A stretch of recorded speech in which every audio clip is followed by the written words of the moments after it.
저는 한국 IBM에서 파일 앤 오브젝트 스토리지 솔루션을 담당하고 있는 전성호입니다. 예.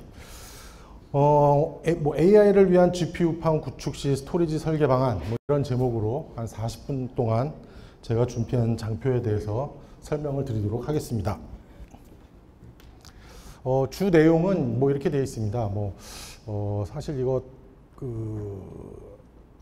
비욘드 스토리지 때부터 좀 계속 이제 말씀을 드렸던 건데, 엔비디아 쪽에서 어쨌거나 GPU 팜은 다 이제 엔비디아 GPU를 많이 쓰고 있고, 거기가 리딩 기업이기 때문에 자기네 이제 화이트페이퍼, 백서에 이제 스토리지 쪽을 이제 어떤 식으로 좀 구성하라라는 가이드들이 있습니다. 그래서 그것들을 좀 정리해 봤고요. 그다음에 그 정리한 내용에 대해서 IBM의 ESS라는 제품이 있는데 그 정리된 내용에 어떻게 부합됐는지 그런 것들을 이제 설명하는 장표로 이제 구성이 되어 있습니다. 이제 시작해 보도록 하겠습니다. 그 두 개 참조된 그 자료는 이렇게 두 자료고요. 보통 이제 A100 GPU가 나왔을 때도 그렇고 H100 GPU가 나왔을 때도 그렇고 슈퍼팟 구성에 대해서 이제 인프라스트럭처에 대해서 어떤 식으로 설계를 하라라는 어떤 그 가이드가 이제 설명되어 있는 그 백서라고 보시면 되겠습니다. 계속 버전이 리비전이 조금씩 되고 있거든요. 내용이 달라질 때마다 그것도 같이 이제 따라가면서 이제 보시면 되는데요. 이 백서에서 이제 스토리지에 대한 부분에 대해서는 이렇게 세 가지로 크게 이제 정리가 될 수 있다고 보시면 되겠습니다. 이제 성능에 대한 부분, 일단 GPU 팜이니까 우리가 CPU에서 뭔가를 안 돌리고 GPU에서 돌리는 이유는 첫 번째는 성능 때문에 그렇게 돌리시는 거죠. 안 그러면 CPU에서 돌려도 되는데 굳이 비싼 GPU를 산 이유는 성능 때문입니다. 두 번째도 이유도 성능 때문이고요. 세 번째 이유도 성능 때문. 다 성능 때문에 산 거기 때문에 그런 성능이 필요한 어떤 워크로드를 처리하기 위해서 산 GPU에 방해가 되지 않는 스토리지 퍼포먼스가 만들어져야 된다가 주 내용의 요점이라고 보시면 됩니다. 그 다음에는 이렇게 만들어진 스토리지를 어떻게 다른 시스템과 이제 인티그레이션 할 것이냐, 그런 부분에 대해서 이제 고려해야 된다라는 내용들이 있고, 그 다음에 이제 코스트인데 자기네 GPU 서버 설명하는 자리에서는 코스트 얘기는 없습니다. 비싼 거 그대로 사라고 되어 있는 건지 모르겠는데 코스트 얘기가 전혀 없는데 어차피 엔비디아에서 스토리지는 안 팔거든요. 스토리지 부분에 대해서는 비용 절감에 대한 방법도 같이 고려를 해야 된다라고 이렇게 설명이 되어 있습니다. 그래서 요 크게는 꼭지가 3개라고 보시면 될 것 같고요. 그래서 이제 그 슈퍼팟 하면은 이제 이런 DGX 서버들이 쭉 있고 여기에 이제 스토리지를 연결하는 과정에 대해서 이제 설명이 나와 있는 겁니다. 그래서 어떤 식으로 구성할 거냐에 대한 건데, 첫 번째 이제 내용들을 보면은 맨 앞에 보면 스토리지 패브릭, 그러니까 스토리지가 연결되어 있는 인피니밴드 네트워크는 인피니밴드를 사용해라. 인피니밴드의 RDMA를 사용하라 라고 되어 있습니다. 요새 이더넷 베이스에서 ROC도 유사한 성능이 나온다고 하긴 하는데, 결국에는 레이턴시나 이런 것들을 보면은, 그 다음에 또 엔비디아 쪽에서 그 멜라녹스 스위치를 인수해서 인피니밴드를 갖고 있어서 그런지는 모르겠지만, 이더넷의 ROC라는 말은 아예 써 있지도 않습니다. 그래서 필수 네트워크를 인피니밴드로 고려하라. 왜냐하면 그 RDMA도 필요하고 여러 가지 로우 레이턴시에 대한 어떤 부분과, 그다음에 이런 분산 파일 시스템에서 최대 성능은 아무래도 인피니밴드에서 구현하기가 훨씬 쉽기 때문에 인피니밴드에 대한 얘기들이 계속 나와 있고요. 그래서 A100일 때는 한 40GB 거든요. 그럼 요거 400GBps라는 뜻이니까 200G짜리 두 라인 얘기하는 건데요.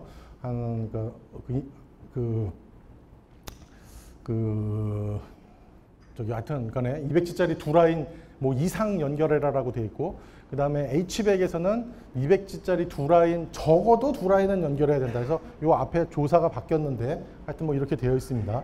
그러면서 이제 설명이 거기 예시 구성도가 나와 있는데, A100은 보통 다 이제 HDR 라인으로 이제 네트워크를 구성해서 연결하라. 다 200G짜리 라인이거든요. 그다음에 H100부터는 스위치가 다 NDR로 바뀌었습니다. 그래서 이제 400G짜리 라인으로 연결하라. 이게 그래서 데모 구성도가 이런 식으로 그려져 있습니다. 그래서 그걸 반영해 보면 이렇게 되겠죠. 그래서 연결할 때 인피니밴드 스위치가 있어야 되고, A100 GPU인 경우에는 200G짜리 두 라인, 그 다음에 H백인 경우에는 400G짜리 두 라인 이렇게 연결하라는 내용이고, 그 다음 내용은 이제 그 링크는 했으니까 스토리지가 병목이 되지 않도록 스토리지 자체에 대해서 어떤 구성을 하라라는 가이드들이 있습니다. 그 부분에 대해서 이제 성능에 대한 요건들인데, 기본적인 성능을 어떻게 설명하고 있냐면, A100 GPU는 일반적으로 GPU당 2GB/s, 그러니까 8GPU면 한 16GB/s의 그 일정한 속도 이상의 리드 퍼포먼스를 확보해라, 이런 식의 이제 설명들이 있는 거고, H100 GPU인 경우에는 GPU당 4기가니까 이제 2배죠. 32GB/s의 리드 퍼포먼스를 읽을 수 있도록 스토리지를 구성하라, 이런 식으로 설명이 되어 있는데, 거기에 그 뒤에 또 뭐라고 되어 있냐면, 기왕에 그 80GB/s까지 연결할 수 있을 정도로 네트워크를 만들었으니까 거기에 근접하게, 그러니까 32기가가 권고지만 더 빠르면 빠를수록 좋다, 뭐 이런 뜻으로 설명이 되어 있습니다. 지금 여기에 설명된 이 숫자들은 그 GPU 서버 한 대에서 땡겨가는 숫자를 계속 얘기하는 겁니다. 그래서 GPU 서버가 많은 경우에는 뭐 정수배는 아니더라도, 왜냐하면 그 GPU 서버가 동시에 그 리드를 동시에 하지는 않기 때문에 그 GPU 서버의 총합만큼 꼭 스토리지 퍼포먼스가 있어야 된다는 뜻은 아니지만, 한 대에서는 이만큼 땡겨갈 수 있는 성능이 나와야 된다라는 의미입니다. 그래서 그거를 이제 어플리케이션이나 뭐 이런 환경에 따라서 맞춰서 전체 스토리지 퍼포먼스의 총량을 계산해서 구축을 하셔야 되는 거죠. 그래서 그림으로 보면 이렇습니다. 그래서 A100은 16기가, H100은 32기가, 합이 80기가 이상 이렇게 돼 있고, 그 다음에 또 하나는 그 MLOPS가 아니라 머신러닝이나 딥러닝의 워크로드의 특징들이 동일 파일에 대해서 반복 리드가 굉장히 많거든요.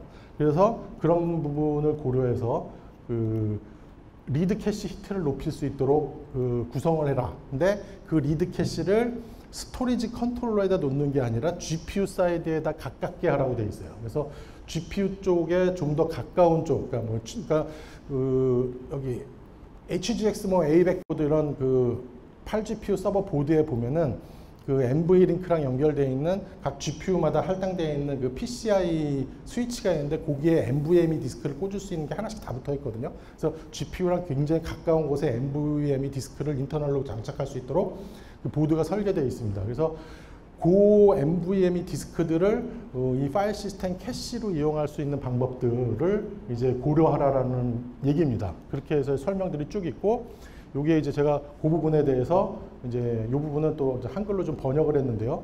그래서 로컬 디스크를 자동으로 활용하는 방법이 이제 보통 NFS 프로토콜 같은 경우에는 그 캐시 파일 데몬이라는 게 있습니다. 그럼 이 데몬을 이용하면 특정 디스크에다가 이제 캐싱 구성하도록 이제 설정을 할 수 있는데, 뭐 모든 네트워크 파일 시스템이 그렇게 할 수 있는 방법을 제공하는 건 아니다, 이렇게 되어 있고, 그 다음에 또 이 GPU 팜에서는 NFS는 안 쓰거든요. 인피니밴드에 RDMA를 쓰니까. 그러니까는 인피니밴드 상의 네트워크 상에서 RDMA를 지원하는 파일 시스템 중에서 이 로컬 디스크를 자동으로 캐시로 쓸 수 있는 애를 사면은 굉장히 좋겠죠. 예.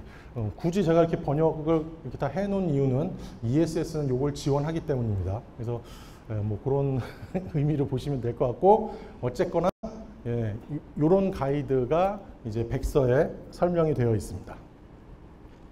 그래서 그걸 그림으로 그려보면 이렇게 되겠죠. 그래서 GPU 서버 안에 붙어있는 NVMe 디스크를 이용해서 파일 시스템 캐시를 구성해서 한 번 파일을 읽으면 여기로 들어가고, 그 다음부터 동일한 파일을 읽을 때 이 NAS 쪽으로 부하를 주는 게 아니라 여기서 계속 읽음으로 해서 중앙 스토리지는 다른 워크로드에 또 반응을 응대를 할 수 있는 그런 이제 환경을 만들어라. 요런 게 이제 성능에 대한 그 가이드다, 이렇게 보시면 됩니다.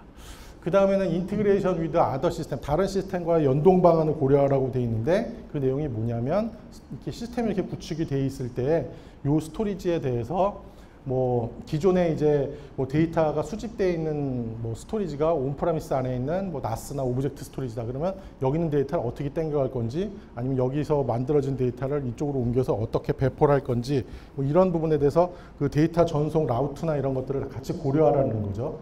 그 다음에 ETL 툴들, 데이터가 수집됐을 때 이런 ETL 툴들이 들어와서 데이터들, 비저형 데이터에 대해서 어떤 정제를 할 때 이 툴들이 어떻게 스토리지에 접근할 것이냐 이런 부분에 대해서 같이 고려를 하라. 왜냐하면 이 스토리지에 있는 데이터를 얘만 쓰는 게 아니라 얘랑도 같이 공유를 해야 되기 때문에 이런 것들을 처음에 설계할 때부터 염두에 두라라고 이제 설명을 하는 겁니다.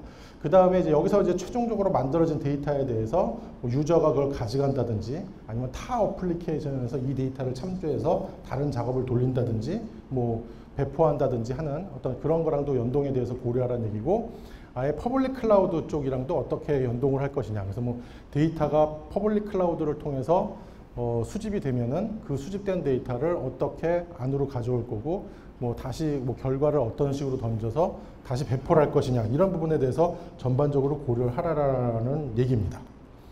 그 다음에 이제 코스트에 대한 얘기인데요. 뭐 스토리지에 필요하신 요구 성능이나 용량 또는 뭐 비용 최적화, 어떤 뭐 상면, 그 다음에 뭐 운영 비용, 뭐 전기값, 뭐 이런 것들 여러 가지가 다 고려 대상이죠. 그런 것들을 전체적으로 고려를 하시고, 그 다음에 그 핫한 데이터와 콜드 데이터를 구분해서 좀 비용 차이가 있는 다양한 방법으로 어떤 스토리지를 설계해서 그 비용을 최적화해라. 뭐 그래야지 자기는 GPU를 더 많이 사겠죠.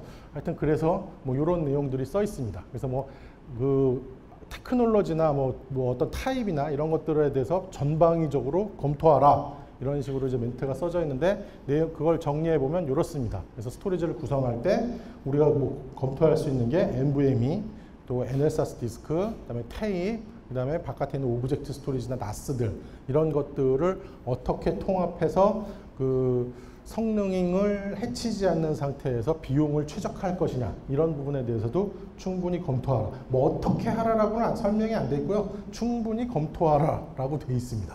그래서 이제 그게 이제 정리하면 이런 거고요. 그래서 지금까지 그 검토하라고 한 사항에 대해서 저희 스토리지가 어떻게 이제 기능을 제공을 하는지에 대해서 한번 설명을 드려보도록 하겠습니다. 뭐 이미 대부분 다 아실 겁니다. 뭐 이 제품이 나온 지 한 1년 좀 넘었기 때문에, 그리고 이제 곧 이제 넥스트 버전이 준비를 하고 있습니다. 그래서 나오면 또 이제 소개를 드릴 텐데요. 현재는 ESS 3500이라는 제품이고, 저희 플래시 스토리지랑 비슷하게 생긴 컨트롤러 베이가 있습니다. 뒤에 이제 이중화된 캐니스터 컨트롤러에 인피니밴드 카드랑 사스 어댑터가 붙어서 디스크가 이제 장착되는 구조고, 디스크는 그 4U의 그 102베이짜리 그 디스크 인클로저가 8단까지 붙습니다. 그래서 구성을 하게 되면 일식당 컨트롤러 하나에 8단이 붙어서 NVMe 영역은 한 450테라, 500테라 정도 이제 유저블 공간이 나오고요. 거기서 이제 웨어 레벨링 공간 이런 걸 좀 빼게 되면 뭐 한 450 뭐 이 정도만 쓰시게 되는데, 하여튼 그 정도고, 그다음에 NLSAS 디스크 쪽이 한 11페타 이 정도 나옵니다. 그래서 요게 한 단 내에서 컨트롤러는 반드시 있어야 되고, 요거는 이제 뭐 필요하시면은 NLSAS는 붙이셔도 되고 없어도 되는 그런 형태인데, 이렇게 박스 내에서 단일 렉에서 11페타까지 스케일업이 되고, 그 다음에 이 스케일업된 장비가 옆으로 스케일 아웃이 됩니다. 꼭 뭐 꽉 채우지 않으셔도 컨트롤러만 가지고도 스케일 아웃을 하실 수가 있고, 스케일 아웃은 총 8192대까지 스케일 아웃 하실 수 있으니까 그냥 무제한이라고 보시면 됩니다. 예, 무제한 증설이 된다 보시면 되고, 지금 제일 그 단일 클러스터로 큰 데가 광주 AI 클라우드 센터라는 곳인데, 거기가 110페타 정도 들어가 있거든요. 거기가 지금 4단까지 구성된 스토리지가 뭐 한 20대 뭐 이런 식으로 처음에 설계가 됐습니다. 약간 지금 뭐 구성은 달라졌지만 하여튼 20대면 100페타 이상이 나오기 때문에 8192대면 무제한 증설이다 이렇게 보시면 되고요. 요거는 이제 저희 전체 스토리지 클러스터에 대해서 관리를 하는 명령어를 날리는 관리 서버가 하나 따라 붙고, 그 다음에 프로토콜 로드는 얘는 인피니밴드 네트워크에서 그 RDMA를 지원하도록 만들어져 있기 때문에 이제 타 시스템과의 연동을 위해서 프로토콜 로드라는 게 붙습니다. 그래서 얘가 인피니밴드 네트워크에 붙어서 이 스토리지를 마운트한 상태에서 뭐 NFS, CIFS, 뭐 기타 등등, 뭐 S3, 뭐 이런 뭐 스위프트 이런 프로토콜들로 이 스토리지에 접근할 수 있는 경로를 제공하는 게 프로토콜 로드고, 테이프 게이트웨이는 테이프를 포함해서 파일 시스템을 구성할 때 그 테이프 라이브러리와 연동하기 위해서 같이 따라 붙는 장비가 테이프 게이트웨이가 되겠습니다. 성능 부분, 뭐 계속 성능을 강조했으니까 성능부터 말씀드리면, 저희가 이 제품을 출시할 때는 91GB per second NVMe 디스크를 24개를 끼면 리드 퍼포먼스 최대가 91GB per second, 업계 최고입니다. 요것도 최고였었고, 요거 바로 한 칸 밑에 있는 뭐 경쟁 제품이 90기가가 나오는 제품이 있어서 하여튼 1기가 차이로 최고였었는데, 이번에 코드를 업그레이드해서 저희가 125기가로 올라갔습니다. 그래서 저희는 NVMe 디스크가 24개가 꽂히면 리드 퍼포먼스가 최대 125GB per second입니다. 예, 이 정도의 퍼포먼스가 나온다라고 보시면 되고, 그럼 1TB짜리 파일을 하나 읽는데 8초가 걸리는 거죠. 8초면 1TB짜리 파일 하나 읽을 수 있습니다. 예, 아까 말씀드렸던 경쟁 제품 90기가짜리는 아직도 계속 90기가입니다. 그래서 간격이 굉장히 많이 벌어졌다, 이렇게 보시면 되고요. 그 다음에 NL사스 쪽도 디스크 한 단당 저희가 보통 리드 뭐 10기가 이렇게 말씀드린데요. 한 12기가 뭐 이렇게 해서 선형적으로 퍼포먼스가 올라갑니다. 그래서 한 단일 때, 두 단, 세 단, 네 단일 때 요 주황색 라인을 보시면 되는데 12.5, 25, 36.5 이렇게 해서 48 선형적으로 퍼포먼스가 올라가고, 그거에 대해서 라이트도 마찬가지로 선형적으로 퍼포먼스가 올라갑니다. 그래서 ESS는 용량이 증설하면 증설할수록 계속 성능도 같이 따라서 올라간다. 디스크 한 단, 102베이짜리 한 단당 대충 리드 10기가, 라이트 한 8.5기가 이렇게 해서 곱하기로 계산하시면 성능이 딱 나옵니다. 그래서 요구 용량과 요구 성능을 같이 이제 만드실 수가 있는 거죠. 그러니까 예를 들면은 뭐 100테라가 필요한데 10테라짜리 10개를 구성할 수도 있고 20테라짜리 20개를 구성할 수도 있죠. 두 개는 동일하게 다 100테라지만 20테라짜리 20개가 10테라짜리 10개 대비해서 성능은 2배가 나옵니다. 이런 식으로 이제 스토리지는 설계를 하게 된다, 이렇게 보시면 되겠습니다. 그래서 그림으로 그려보면은 단일 로드에 125GB per second가 나오고, 스케일 아웃이라고 말씀드렸기 때문에 한 대가 추가될 때마다 125씩 계속 늘어납니다. 그래서 우리가 스토리지 최대 성능 일식에 125GB 요 장표를 이렇게 만들어 놨더니, 고객분들 중에서 저희 스토리지는 125가 맥스인 줄 이제 아시는 분이 계신데, 그게 아니라 일식 그 싱글 유닛 하나가 요 성능이라는 거고, 한 단이 추가될 때마다 계속 올라갑니다. 그래서 두 단이면 250기가, 네 단이면 500기가, 뭐 이런 식으로 리드 퍼포먼스가 계속 올라갑니다.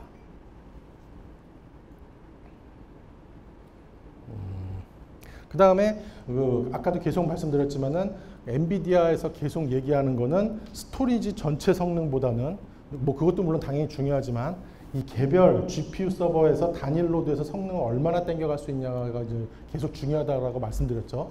그래서 지금 보시면은 이 서버 사양에 따라서 다른데, 서버 사양과 프로토콜에 따라서 다른데, 보통 요새 나오는 서버들은 뭐 아무리 사양이 좀 안 좋아도 1대당 한 25GB에서 GPU 다이렉트 스토리지라는 기술을 쓰면은 싱글 서버에서 95GB per second의 리드까지도 가능합니다. 한 대당, 클라이언트 한 대당 정도 리드를 가져갈 수 있다, 이렇게 보시면 되고, 업계 최고의 성능입니다. GPU 다이렉트 스토리지는 이미 많이 아실 테니까 어떤 개념인지는 3초만 보고 넘어가겠습니다. 예. 그리고 그렇게 해서 저희가 테스트를 했는데 스토리지 2대랑 서버 2대로 붙여서 리드 퍼포먼스 테스트를 했더니 191기가가 나와서 단일 스토리지에서는 95GB per second의 그 성능 수치가 나왔다. 이런 거에 대해서 이제 테스트 결과를 보여드리는 거고요. 그 다음에 아까 말씀드렸던 그 서버 사이드 캐시가 또 굉장히 중요하고, 그거에 대해서 이제 엔비디아에서도 굉장히 강조를 하고 있는데, 왜냐하면은 여기에 붙어 있는 NVMe 디스크가 그 GPU 바로 옆에 붙어 있는 그 PCI 스위치에 다이렉트로 불려 있다고 제가 말씀드렸죠. 그래서 GPU에서 요 NVMe 디스크로 가는 경로가 최단 경로로 이제 되어 있습니다. 가장 이제 고성능을 낼 수 있는 방법으로. 그래서 걔를 잘 이용하라고 설명이 되어 있고, 저희 스펙트럼 스케일은 스토리지 엔진이죠. 그러니까 저희 스토리지 ESS 스토리지가 있고, 요게 스펙트럼 스케일 클라이언트를 이제 설치하도록 되어 있는데, 그 클라이언트에서 파일 시스템을 마운트할 때 내가 그 명시적으로 그 NVMe를 지정할 수 있어요. 요 NVMe 요거를 내가 이 파일 시스템에 캐시로 쓸 거야라고 딱 선언을 하게 되면 리드 캐시로 바로 선언이 됩니다. 그럼 바로 리드할 때마다 캐시로 들어가고, 동일 파일에 대해서는 캐시에서 다시 참조함으로 해서 밑에 하단부 스토리지로 가는 부하가 줄어드는 거죠. 그래서 이 하단부 스토리지는 계속 뉴 파일에 대한 액세스만 처리하는, 그러므로 해서 전체 성능을 극대화하는 것들을 이제 제공을 한다라고 이제 보시면 되고, 그렇게 했을 때 보통 테스트 결과가 머신러닝 테스트 결과가 한 6배 이상의 성능 향상이 되더라라는 어떤 테스트 결과들이 있습니다. 그 다음에 이제 두 번째는 코스트에 대한 내용이죠. 그래서 이제 ILM, 인포메이션 라이프 사이클 매니지먼트에서 그 다양한 미디어를 가지고 가상화된 단일 파일 시스템을 만들고 그 데이터의 어떤 중요도나 어떤 요구되는 성능에 따라서 그 저장소를 이제 배분해주는 기능입니다. 이 ILM은 업계에서는 가장 선두고요. 지금 8단계의 그 데이터 티어링을 제공을 하고 있습니다. 저희가 8단계고, 뭐 러스터 같은 경우에는 2단계까지 되죠. NVMe랑 디스크가 되고, 뭐 요새 좀 시장에서 조금 이제 뭐 이름이 좀 이제 슬슬 올라오고 있는 웨카에어라는 스토리지는 아예 지원을 안 합니다. 거기는 그래서 NVMe와 NVMe 뭐 이렇게만 쓰셔야 되는 거고, 러스터는 NVMe랑 NSS를 묶을 수 있고, 저희는 뭐 기타 등등의 모든 스토리지들을 다 묶어서 테이프에 오브젝트 스토리지까지 다 묶어서 총 8단계까지 데이터 티어링을 구성하실 수가 있습니다. 이렇게 해서 구성이 되면 그 두 가지 폴리시로 이용을 하시게 되는데요. 첫 번째 폴리시는 데이터 로케이션 폴리시에서 처음에 라이트 될 때부터 이런 스토리지를 찾아가는 기능들을 같이 제공을 합니다. 그래서 뭐 예를 들면은 뭐 확장자가 어떤 데이터는 뭐 굉장히 자주 읽어야 되니까 걔는 처음에 저장할 때 NVMe로 들어가라. 뭐 아니면 뭐 사이즈가 굉장히 큰 파일들, 막 테라 이상 되는 파일들이 NVMe에 들어가면 NVMe가 너무 금방 차니까 걔네들은 처음부터 NSS로 들어가라. 그다음에 뭐 어떤 디렉토리에 있는 데이터들은 전부 다 아카이빙용으로 내가 이 디렉토리를 쓸 거기 때문에 해당되는 디렉토리의 파일을 저장하면 빨리 테이프에다 집어넣어라. 이런 것들을 정책적으로 지정을 할 수가 있습니다. 그럼 처음부터 저장할 때부터 해당되는 파일을 찾아가는 거죠. 이 기능은 GPFS, 그러니까 저희 스펙트럼 스케일만 제공하는 기능이고요. 그 다음에 그렇게 저장된 파일들이 또 어떻게 움직일 거냐는 거죠. NVMe에 들어온 파일 중에서 한 달 동안 한 번도 I/O가 없었던 파일은 NLSAS로 넘겨라. 뭐 NLSAS에 들어온 파일 중에서 1년 동안 한 번도 I/O가 없던 파일은 뭐 테이블로 넘겨라. 뭐 이런 다양한 뭐 이런 식의 어떤 폴리시를 세팅해서 들어온 데이터가 이전되는, 그래서 이거 데이터 무브먼트 폴리시라고 그러는데, 그래서 아까 말씀드렸던 데이터 로케이션 폴리시랑 데이터 무브먼트 폴리시를 이용해서 다양한 할당 및 조정을 하실 수가 있습니다. 센터장님이 저장하신 파일은 무조건 NVMe로 들어가라. 뭐 신입사원이 저장한 파일은 NLSAS로 들어가라. 뭐 이런 식의 뭐 세팅도 가능하시고요. 뭐 센터장님이 부르셔서 이유 없이 괜히 야단을 치셨다 그러면은 폴리시를 그냥 테이블로 다 바꾸시든지 뭐 그런 것들을 하실 수 있는 게 요 스토리지의 장점이고, 온라인 중에 그런 폴리시는 지속적으로 변경을 하실 수 있습니다. 그래서 정리된 게 요거죠. 플래시, 디스크, 테이프, 뭐 서버에 붙어있는 인터널 디스크, 그 다음에 일반적인 센 스토리지나 제이보드들이요. 이런 것들을 다 묶어서 단일 파일 시스템을 만들 수 있는데, 거기에 더 나아가서 클라우드 스토리지, 클라우드 쪽에 버켓도 하나 할당을 받으셔서 그 뭐 10페타짜리 버켓을 하나 뭐 계약을 하셨다 그러면 걔까지 다 묶어서 단일 파일 시스템을 만들 수 있는 게 저희 그 스펙트럼 스케일의 가장 큰 장점입니다. 오브젝트 스토리지, 클라우드 쪽의 오브젝트 스토리지도 한번 고려해 보실 만한 게, 여기가 저장 비용은 굉장히 저렴하거든요. 근데 여기 있는 파일 자꾸 읽으면 네트워크 비용 때문에 비용이 많이 발생하죠. 지울 수는 없는데 뭐 읽을 것 같지는 않다. 아니 무슨 진짜 중차대한 감사나 뭐가 있을 때 한번 읽을까 말까. 근데 지울 수는 없다. 이런 파일들은 여기다 집어넣으시면은 굉장히 그 저렴하게 데이터를 유지하실 수 있습니다. 그다음에 일단 여기 들어간 데이터에 대한 뭐 보호나 이런 것들, 뭐 백업이나 이런 것들은 또 클라우드 쪽에서 책임을 지니까 뭐 그런 것들도 잘 이용하시면 오히려 비용을 더 절감하셔서 단일 그 네임스페이스를 유지하실 수 있는 방법이 아닐까 생각을 합니다. 그래서 뭐 사례인데요. 그 유전자 분석 시스템 사례인데, 보통 이제 대부분 다 이렇게 돼 있다고 보시면 됩니다. 그래서 앞에 그 티어 제로로 NVMe, 여기는 그 유전자 분석 장비에서 처음 나온 로 데이터가 여기 들어가서 여기서 이제 분석이 돌고, 분석된 결과가 그 일반 NLSAS로 들어가고, 그 다음에 이제 이런 쪽은 그 컴플라이언스, 정부 컴플라이언스가 있어서, 규제가 있어서 그 의료 데이터이기 때문에 한번 들어오면 10년간 보관해야 되거든요. 그래서 그런 데이터들을 여기다 다 넣어놓을 수는 없으니까 그 분석이 끝난 데이터들은 자동으로 테이블로 넘어가서 10년간 보관하는 거죠. 이런 것들이 어플리케이션이나 유저에는 다 트랜스페런트한 겁니다. 그러니까 내가 무슨 테이블로 넘긴다고 해서 뭐 테이크 커맨드를 따로 치고 이러는 게 아니고, 뭐 그런 폴리시를 지정해 놓으면 자동으로 넘어가고요. 사용자에게는 내가 저장해 놓은 내 홈 디렉토리에 그 파일은 항상 그대로 있는 거예요. 근데 그게 NVMe 있을 때는 바로 팍 열리는 거고, 테이프에 넘어가면 더블 클릭하면 뭐 5분이나 10분 있다 파일이 열리겠죠. 그 차이만 있는 거지, 뭐 전혀 그 뭐 테이프용 커맨드를 따로 날리시거나 아니면은 뭐 여기서 이쪽으로 데이터를 뭐 넘기기 위해서 뭔가 명령을 치셔야 되거나, 아니면 뭐 파일을 찾기 위해서 뭐 여기 쓰는 건 저쪽 가서 찾고 여기는 여기서 찾고 이런 게 아닙니다. 그냥 내 지정된 디렉토리에서 그냥 다 참조하실 수 있는 그런 기능들을 제공하기 때문에, 기존에 뭐 없던 테이블 추가했다고 해서 뭐 어플리케이션을 수정하셔야 되거나 뭐 그런 건 전혀 없습니다. 그냥 쓰시면 되고 공간이 무한정으로 늘어난다, 이렇게 보시면 되겠습니다. 그 다음에 이제 타 시스템과의 연동 방안에 대해서 이제 또 설명들이 있기 때문에 그거를 지원하는 기능을 잠깐 또 설명을 드려보겠습니다. 그 ESS 3500에 있는 그 액티브 파일 매니지먼트, 뭐 많이 들어보셨죠? 뭐 처음 들어보시는 분들 계실 것 같아서 설명을 좀 드려보면요. 얘가 뭘 하는 거냐면, 그 요게 기존 스토리지라고 한번 보시죠. 기존에 요 스토리지를 갖고 있고, 파일 시스템이 뭐 데이터 원, 유저 뭐 이렇게 있었는데, 뭐 원격지도 되고 로컬도 되고 하여간에 그 신규 스토리지를 집어넣고 파일 시스템을 만들었어요. 그래서 여기다 이제 클라이언트들을 다 붙였고, 근데 여기서 파일 뭐 디렉토리들이 이렇게 뭐 데이터 2, 로컬 이렇게 있었는데, 캐시 데이터 1이라는 디렉토리를 하나 만들면서 거기다 속성 값을 뭘 주냐면, 얘는 요 디렉토리에 대한 캐시야라고 선언을 하는 거예요. 그렇게 선언을 딱 하는 순간 실제 여기 있는 데이터를 일로 카피하거나 뭐 그런 아무 작업을 하지 않았지만, 요 스토리지를 보고 있는 사용자가 요 디렉토리로 가서 ls를 쳐보면 요 데이터 원에 있는 파일들이 그대로 다 보입니다. 그리고 거기 있는 파일을 하나 오픈을 하면 그때 가져오는 거예요.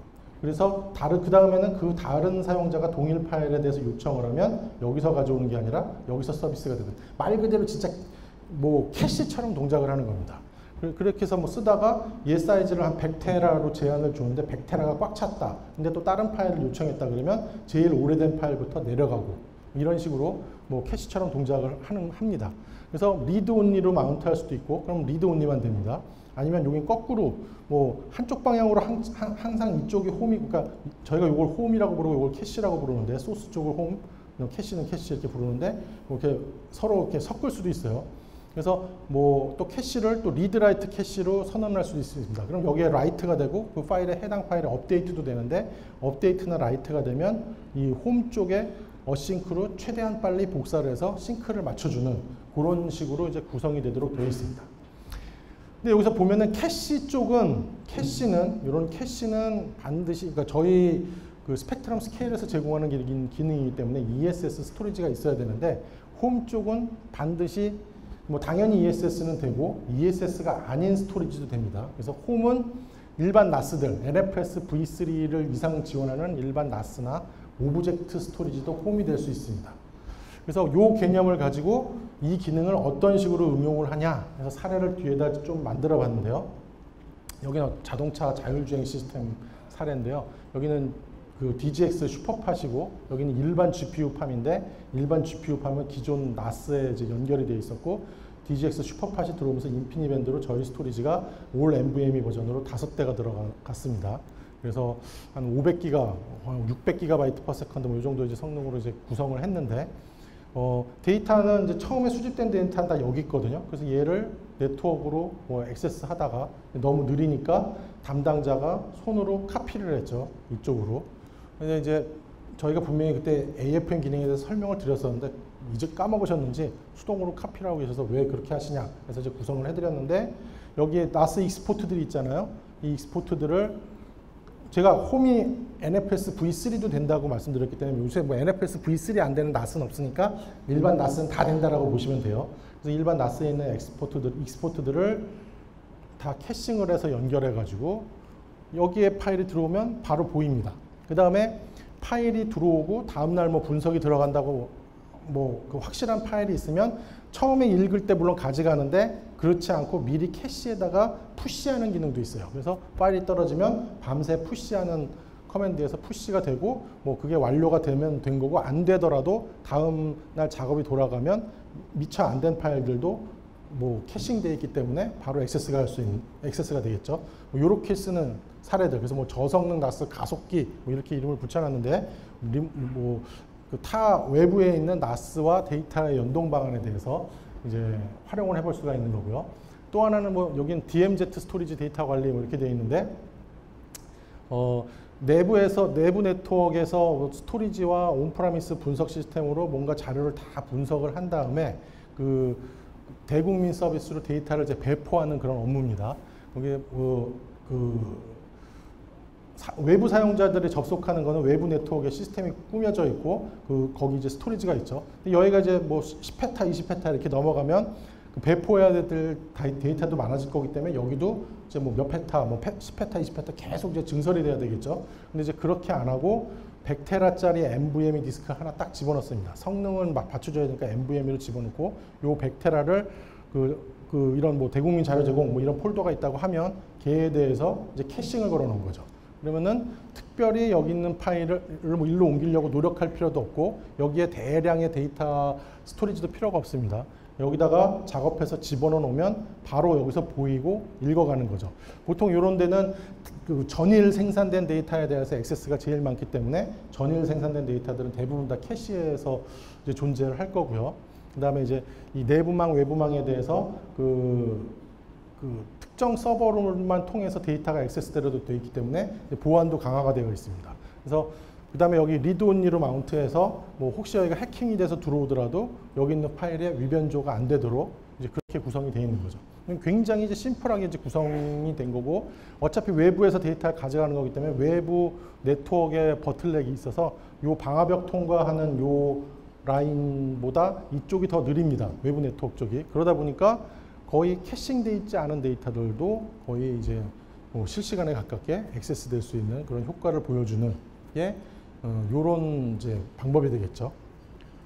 그 다음에 또 하나는 하이브리드 클라우드에서 고성 데이터 액세스라고 되어 있는데 얘는 미국에 있는 뭐 케이던스인가 하는 회사인데 그 팹리스 회사하고 반도체 설계하는 회사입니다. 그래서 고객의 요청이 들어오면 반도체를 이제 설계를 하는데 보통 일반적인 것들은 왜냐하면 이제 클라우드에 있는 그 슈퍼컴이나 GPU 팜을 사용하게 되면 사용료가 비싸니까 일반적인 업무들은 온프레미스에서 다 돌립니다. 그러다가 갑자기 뭐 이벤트가 있어서 주문이 좀 많이 밀려들었거나 해서 내부에 있는 시스템으로 안 될 때 이제 퍼블릭 클라우드에 있는 GPU를 빌려 쓰는데 이 서버 빌리는 건 사실 어렵지 않죠. 근데 문제는 여기 있는 데이터가 있어야 이 작업이 돌지 않습니까? 그래서 이제 데이터 이전하고 이런 것들이 이제 힘든 거였죠. 근데 그거를 여기 IBM 퍼블릭 클라우드 센터였고 거기에 당연히 IBM 클라우드 센터니까 ESS도 있었겠죠. 이렇게 해서 구성을 해가지고 내부에 있는 특정 디렉토리를 캐싱 구성을 해서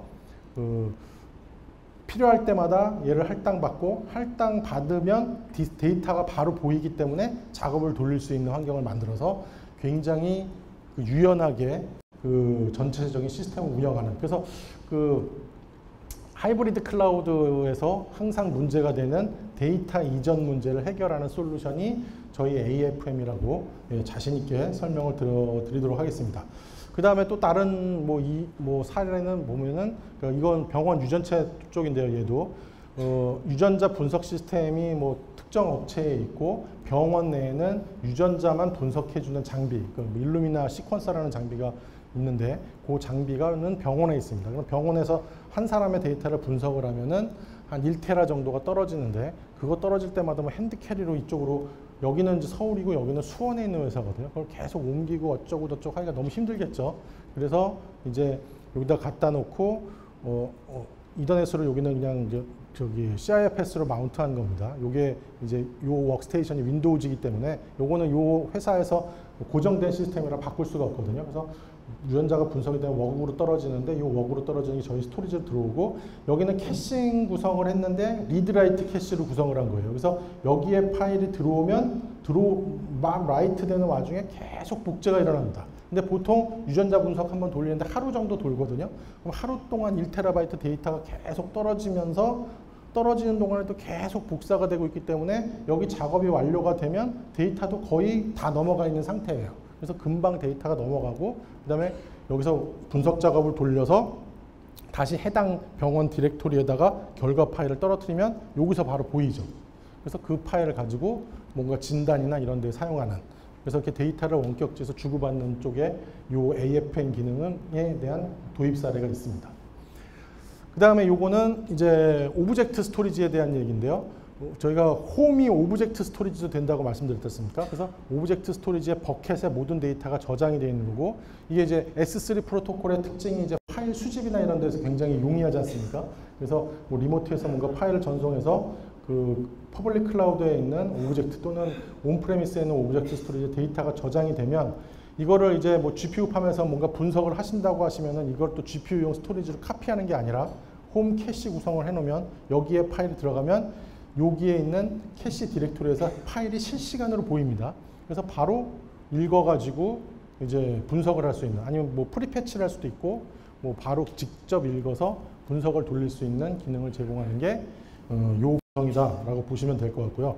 그래서 좀 다시 설명을 드리면은 뭐 기업에 뭐 필요한 뭐 디렉토리가 한 9개가 있다라고 했을 때 이 디렉토리는 굉장히 고성능으로 액세스가 돼야 된다. 그러면 처음부터 할당을 NVMe로 하면 되고요. 이 디렉토리는 대형 파일들이 저장된다. 그럼 처음부터 NLSAS로 들어가라. 이렇게 매핑을 할 수 있습니다. 근데 사용자들은 보기에는 그냥 디렉토리만 있는 거죠. 근데 이제 그 스토리지 담당자들이 이렇게 매핑을 한 거, 그 폴리시를 지정한 거고요. 로케이션 폴리시를. 그다음에 NVMe에 들어간 데이터 중에서 한 달 동안 IO가 없었던 파일은 NLSAS로 넘겨라. 그 다음에 NLSAS에 들어온 파일 중에서 6개월 동안 IO가 없던 파일은 테이프로 넘어가라. 뭐 이렇게라든가, 아니면은 특정 디렉토리는 아카이빙용 디렉토리니까 처음부터 테이프로 저장해라. 그 다음에 이 디렉토리는 외부에 있는 S3 버켓에 대한 캐싱 디렉토리고, 이 디렉토리는 내부에 갖고 있는 저성능 NAS들에 대한 캐싱 디렉토리. 이렇게 해서 하나의 그 단일 파일 시스템 내 디렉토리 레벨로 다 매핑을 해서 가상화된 단일 파일 시스템을 만드는 거죠. 이렇게 해서 만들어진 다양한 미디어를 통해서 저장되어 있는 데이터를 단일화된 뷰를 보여주고, 그 뷰를 다시 여러분들 어플리케이션에서 요구하는 프로토콜로 액세스를 할 수 있도록 해주는 겁니다. 예. 뭐 아시는 프로토콜은 다 있습니다. 예. 뭐 그 컨테이너도 지원하고요. 요게 이제 뭐 유니파이드 스토리지 아니면 IBM의 글로벌 데이터 패브릭의 가장 키 컨셉이다. 이렇게 보시면 되겠습니다.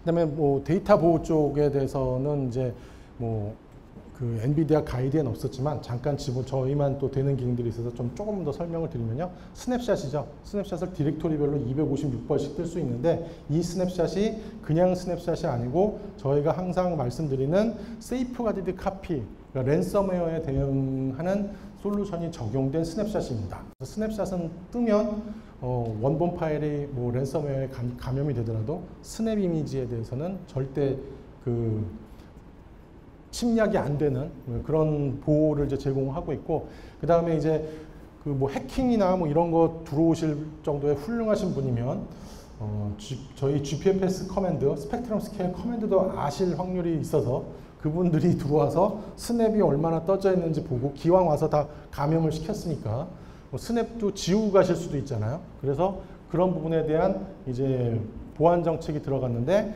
루트 유저도 스냅을 지우지 못하도록 하는 세팅이 있습니다. 그래서 특정 사용자만 그 뭐 스토리지 관리 콘솔에서 스냅을 삭제할 수 있도록 이제 그 루트 사용자와 분리되어 있는 뭐 그런 것들을 이제 제공하는 게 이 세이프 가이디드 그 스냅샷의 어떤 특장점이다. 이렇게 보시면 되겠습니다. 그래서 뭐 설명은 다 드렸고요. 그 뭐 기능 요약, 뭐 저희 티어링 굉장히 잘 되고, 그 다음에 다양한 프로토콜을 지원하고, 아까 말씀드렸다시피 선형적인 퍼포먼스 증가랑 AFM을 이용한 다양한 어떤 시스템과의 연동성, 이런 것들을 제공하는 게 이제 저희 ESS의 특장점이고요.